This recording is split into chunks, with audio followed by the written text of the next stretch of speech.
A lot of people come to me and say, I've been learning Carnatic music for so long, but I don't think I'm moving forward.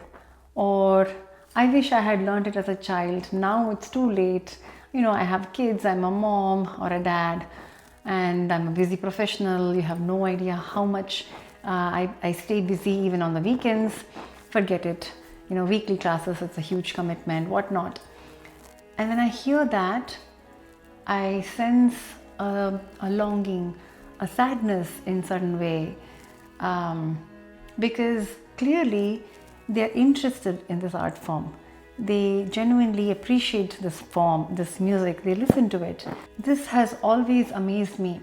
When you can go to gym and buff up your muscles, when you can learn swimming at 50, when you can learn ice skating. Imagine, yes, in my neighborhood there are adults learning ice skating. Can you imagine that? I can't dare break my bones and back. But how hard is it to sit down and actually turn on the tanpura and just sing? Is it that hard? It's not because they are not talented or they are not sincere. What I feel is they don't know what they are really looking forward or what they are working towards when you're learning music. I genuinely want to know what you think about this, but in my observation, I feel learning Carnatic music has always been associated with performing in a stage. When did Carnatic music become a performance feat? Only probably 100 plus years, right? I don't think it started out as a performing art.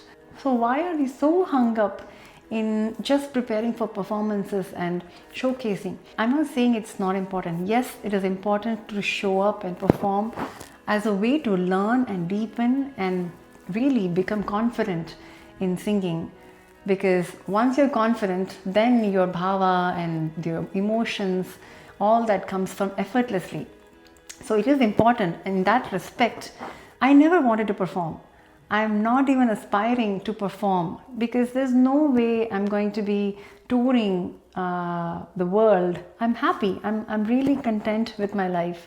I just learned because I'm completely fallen in love with this art form, and it is so satisfying to be singing even a small simple kriti or a varnam. When you're in touch with the raga, oh my God, it's a bliss that I cannot express. I'm sure many of you might relate to it. So I thought in the beginning of the year, I'll do a little humble attempt in motivating many of you who might be on the edge of whether I should invest in learning or not, and try to share my thoughts on what can help you in taking that first step.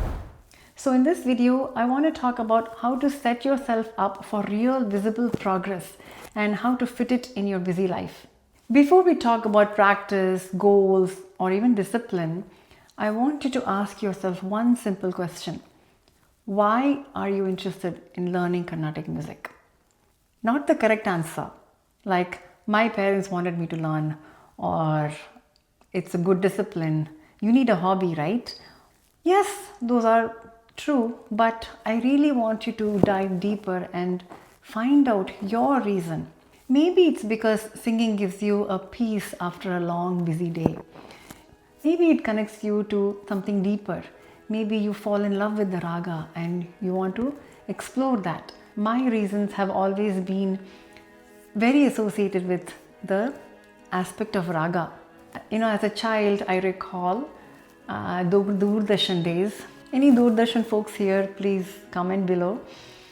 Those Doordarshan days, Wednesday, there used to be Chitrahar, 8 to 9 o'clock, I still remember. That was the only hour in the entire week where there will be a series of songs being played.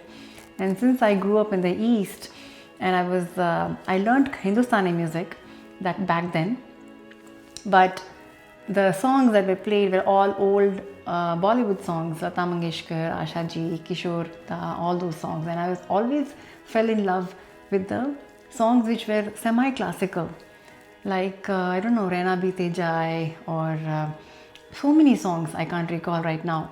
But they were raga based and I would immediately jot down what song it is. I had no idea about what the raga was and all that stuff, but I would jot down that, and then I would wait for my class, and I'll ask my guru, Guruji, can you tell me what the song is based on?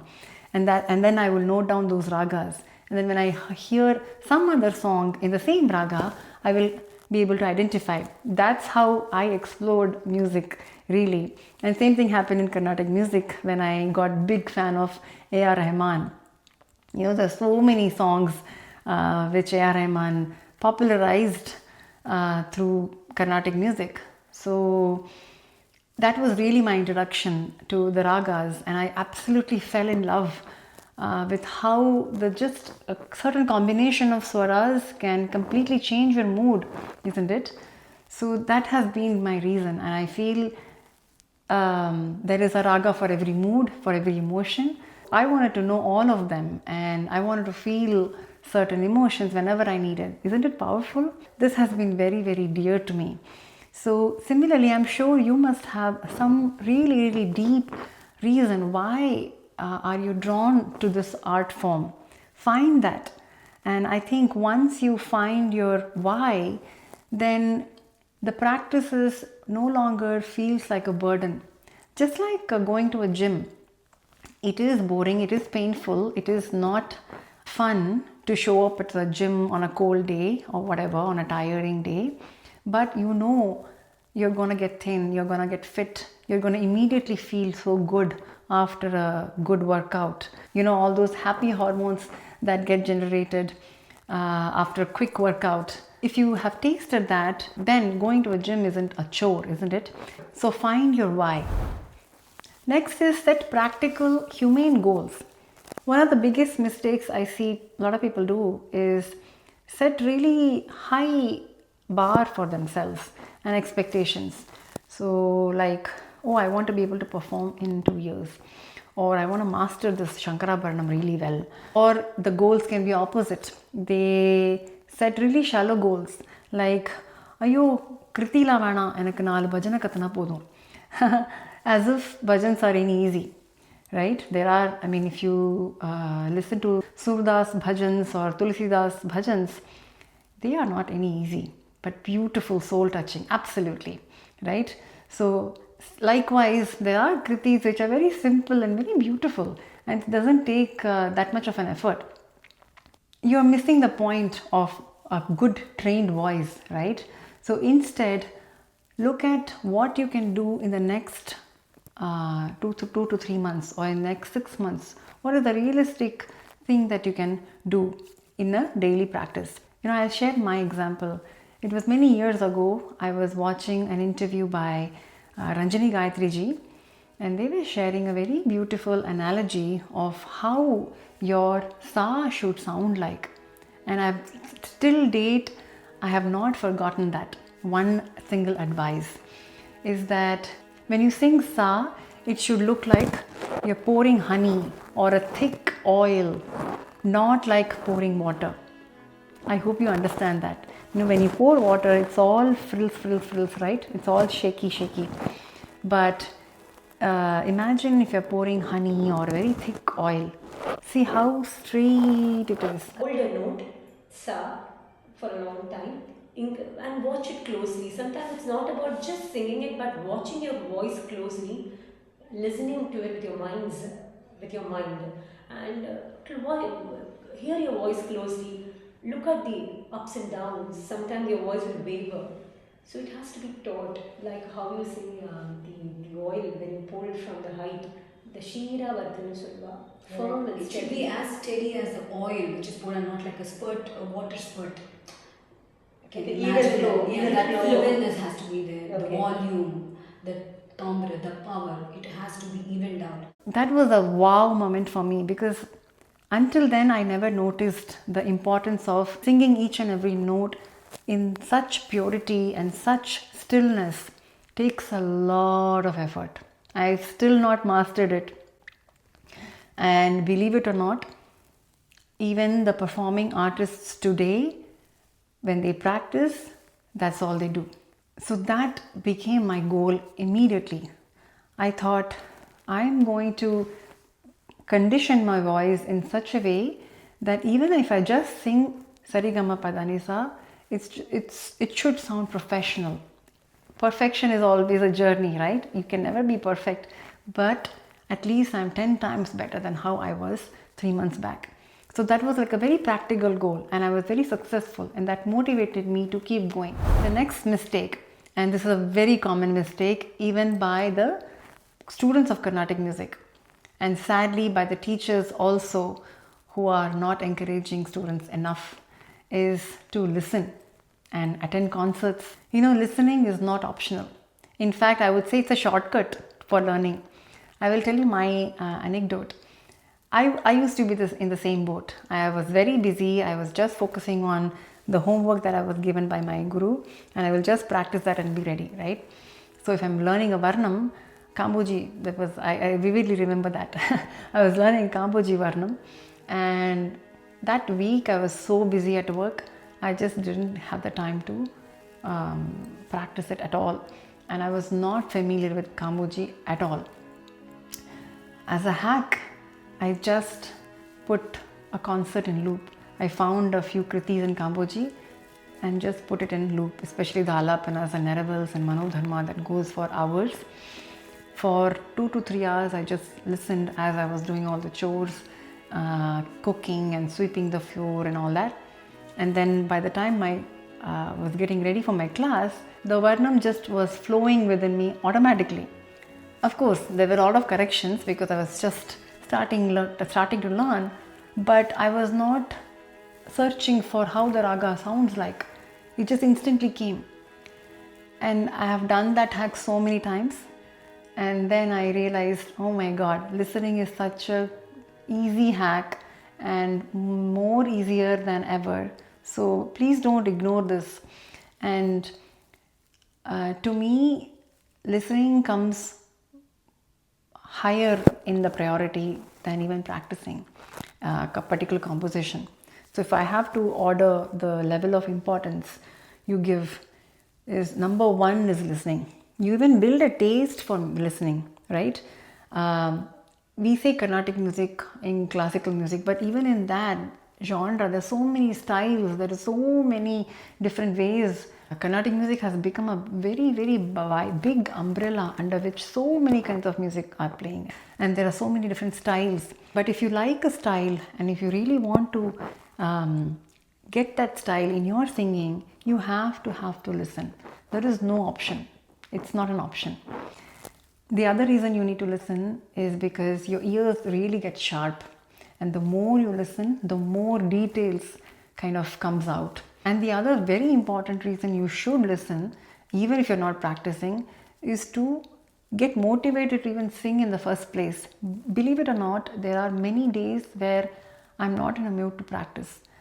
I'm like, there are low days, like what is the whole point of singing? It's okay, I'm not gonna. All those moments come to me as well. And then I just, some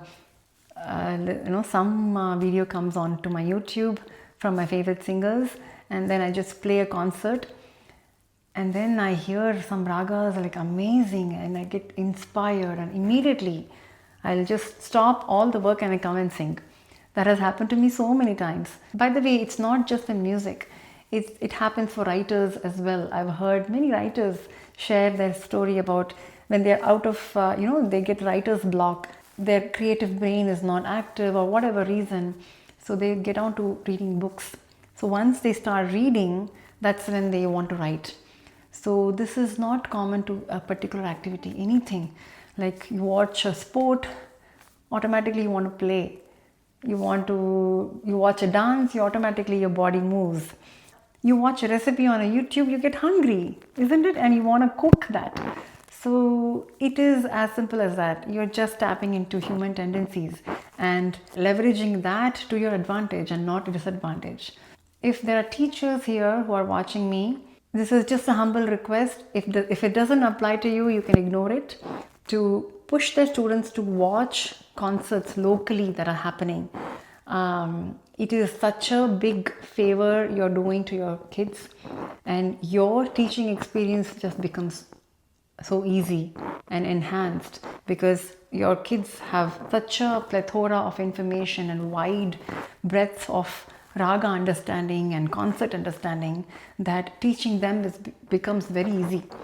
So please, if you're not doing that already, I would highly encourage you to at least push them to watch a concert online on YouTube, if not in person. The other tip I want to share is build a set of assets or a set of system in place, especially when you have so many compositions you're learning, so many kritis, so many varnams, so many exercises you're learning. You can create a list. I have maintained a spreadsheet where I have all the kritis that I've learned, but there are seasons where I switch to Dikshitar songs only. Now it's the season, Tyagaraja Aradhana season is coming. Now I have only Pancharatams to sing. When the Navaratri comes, I just practice Navavarnams. We have songs for every single occasion, right? You have so many gods and you have so many songs. But if you're not in the Kriti stage, let's say you're on Varnam stage, just pick one or two your favorite ragas. Maybe you're in a mood for Shankarabharanam, maybe you're in a mood for Saveri. So just pick 5 or 6 songs that you're going to be focusing on for the next couple of months or so that you're not decision fatigued. Oh, what to practice? I have so much. Where do I go? You'll just stick to those set of lists, and then you can change them after 3-4 months. So that's something I have found very useful. The other tip I would like to give you is reflecting on your learning through listening and just watching your own recordings. Again, this is a topic touching upon listening. I've spoken so much in my previous section, but this is a different kind of a listening. Especially when you're doing online classes with your guru, you have an advantage of recording your classes, right? So many times I really don't have the time to sit down and practice with the recording. So what I do is I just play the entire recording while I'm cooking, and I listen to my guru's rendition, and in the recording I'm repeating, so I will just repeat over it. So many times I just learn so many compositions during my cooking. Sometimes I record my renditions, even if it's Sarli verses, Janta verses or Geetams. It doesn't matter how complex a composition is. So whenever you're learning a particular lesson and you think you have practiced enough and you've mastered it, take your phone, immediately record it and then listen to it. You'll be amazed how many mistakes you yourself can spot. And that is a very useful skill as a student. Okay? The biggest thing really in a class, what do we do? As a guru, most of the time we are just catching your mistake and correcting them, right? So when you are able to catch your mistakes, 50% of the job is done. And then you just listen to it again, the perfect way to render something, and then repeat it. And then again record. So it's a process. It's a rinse and repeat. It's a process. And after a few iterations, you will get so much better.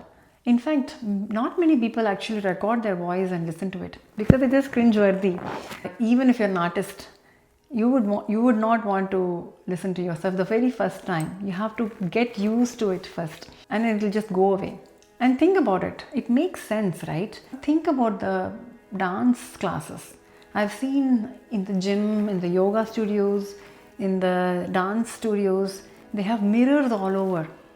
Why do you think there are mirrors? Not just to make the room bigger. The main idea is to look at your own postures on the mirror and correct them automatically. That's the main intent. So if you're learning, there are no mirrors, there are no visual mirrors for us, right? Recording is the only way you can check how you're singing. And by the way, your voice sounds so different in the recorded format than what you hear when you sing yourself. So you need to get used to that and come out of that embarrassment and listen to it. You can delete them. In fact, I keep some of those older recordings. I still have my recordings from 10 years ago when I started my journey into this, and it feels good. It feels good to see your progress. I think once you see a visible progress within yourself, there is no other motivation than that. That's the biggest motivation you can ever get. So those are really the tips that I wanted to share. I hope this genuinely moves something within you and you take an action. If you're learning already, I hope you go deeper into it. Or if you're still on the edge, I hope you make that first step into your journey. You know, in music, there is no destination. It's always a journey. And I see music as a life companion, really.